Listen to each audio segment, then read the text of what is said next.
This ordinary photograph from a 2009 Photoshop contest hides a secret. Zoom in, and the playground's border dissolves into nightmare.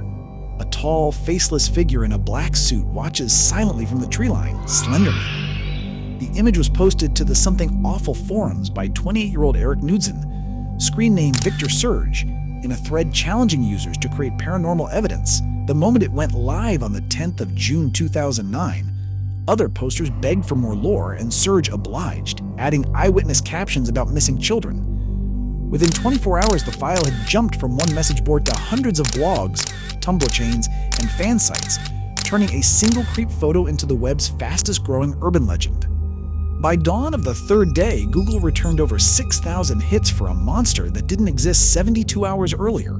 Knudsen later admitted he fused bits of pop culture and folklore into his creation: the tall man from Phantasm, Lovecraft's cosmic dread, and real-world reports of shadow people. He's like an open-source creature.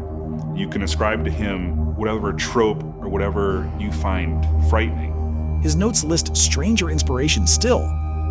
West Virginia's red-eyed Mothman and Illinois' elusive Madgasser of Mattoon, all stories of lanky silhouettes and unexplained panic. But fans insisted an older source existed. They began circulating a 16th century German woodcut titled Der Großmann, depicting a towering, faceless pursuer.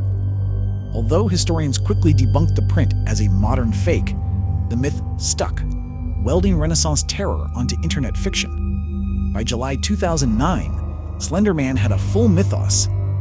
He stalked forests, sprouted tentacle-like arms, and compelled children to follow him. Forum users wrote diary fragments, police transcripts, even supposed medieval chronicles, each designed to blur reality a little more.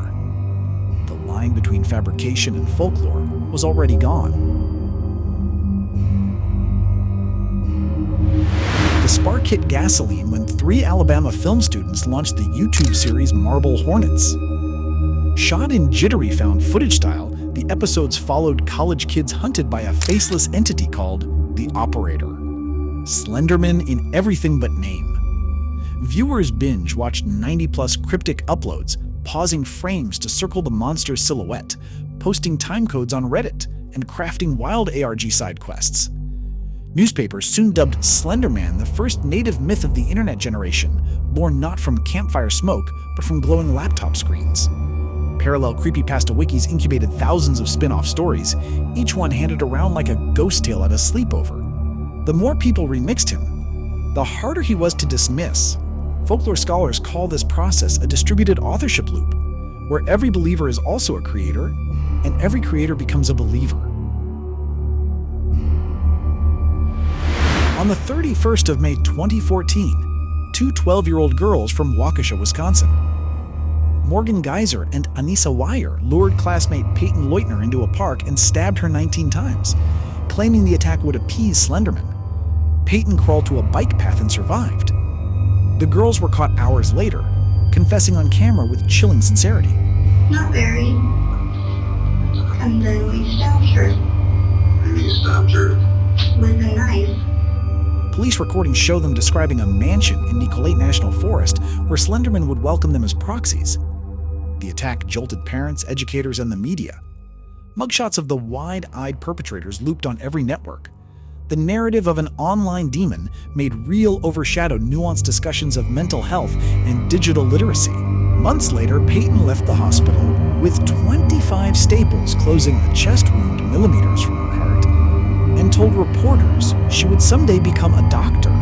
Proof, she said, that monsters don't win. In the moral storm that followed, schools banned Slender-themed costumes, and some libraries yanked creepypasta printouts from teen shelves.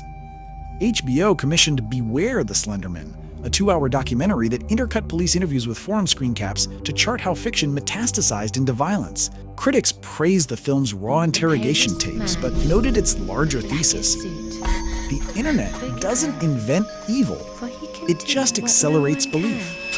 Rotten Tomatoes still lists the doc at 85% fresh. News sites ran headlines like, "Can the web make killers?" While folklorists argued the episode mirrored past panics over comic books and Dungeons and Dragons, yet the fear briefly rewrote the legend itself. New stories painted Slenderman as punishing anyone who spoke his name. A digital reskin of Bloody Mary lore. Even scandal couldn't stop momentum. The 2012 indie game, Slender The Eight Pages, birthed a cottage industry of jump scare reaction videos. Teenagers filmed themselves screaming in dark bedrooms, racking up millions of views. Aim to make it scary. I mean, honestly. And now, huh? Yeah, I'm gonna be. Oh no! Come rescue us. We're trapped. So, what real-life story is Slenderman based on? None and many. There's no single folktale of a faceless stalker kidnapping children. Instead, Surge stitched together fragments. Der Großmann woodcut hoaxes, red-eyed Mothman sightings, shadow person encounters, and the crowd filled in gaps until the fiction felt ancient. That crowdsourcing mimics the way oral legends grow. Tales swap details, absorb local fears, and resurface under new names. Slenderman is a case study in digital folklore, proving phones can serve the same role as the winter hearth. Yet the Waukesha stabbing warns that a myth's power isn't measured by its truth, but by its believer's conviction. The real danger isn't the faceless man in the shadows. It's how persuasive a shared hallucination can become when echoed by millions. Tonight we traced a monster from a single Photoshop joke to a courtroom headline and back into pop culture comfort. Proof that stories mutate faster than we can fact-check them. So if you feel that chill behind you after midnight, it isn't Slenderman standing there. It's the echo of a tale we just told together. And if you want more deep dive horror lore, hit subscribe. The next legend might be lurking in your notifications.